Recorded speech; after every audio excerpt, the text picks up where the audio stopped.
ರಾಷ್ಟ್ರೀಯ ಹೆದ್ದಾರಿಗಳಲ್ಲಿ ಹೆಚ್ಚುತ್ತಿರುವ ಅಪಘಾತ ಪ್ರಕರಣಗಳನ್ನು ತಗ್ಗಿಸಲು ವಿನೂತನ ಕ್ರಮವನ್ನು ತೆಗೆದುಕೊಂಡ ಆನಂದಪುರದ ಪೊಲೀಸ್ ಸಬ್ ಇನ್ಸ್ಪೆಕ್ಟರ್ ಪ್ರವೀಣ್.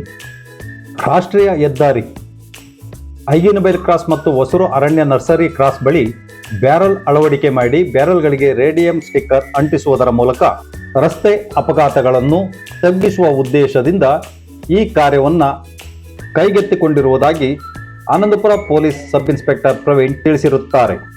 ಮಳೆಗಾಲದಲ್ಲಿ ಹಾಗೂ ರಾತ್ರಿ ವೇಳೆಯಲ್ಲಿ ವಾಹನ ಸವಾರರಿಗೆ ತಿರುವುಗಳು ಸ್ಪಷ್ಟವಾಗಿ ಗೋಚರಿಸುವಂತೆ ಈ ಬ್ಯಾರಲ್ಗಳಿಗೆ ರೇಡಿಯಂ ಸ್ಟಿಕ್ಕರ್ಗಳನ್ನು ಅಳವಡಿಸಲಾಗಿದೆ. ಇದರಿಂದ ಚಾಲಕರು ಮುಂಚಿತವಾಗಿಯೇ ಎಚ್ಚರಿಕೆ ವಹಿಸಿ ವೇಗ ನಿಯಂತ್ರಣ ಮಾಡಬಹುದಾಗಿರುತ್ತದೆ ಹಾಗೂ ಅಪಘಾತಗಳ ಸಂಖ್ಯೆ ಕಡಿಮೆಯಾಗುವ ನಿರೀಕ್ಷೆ ಇದೆ.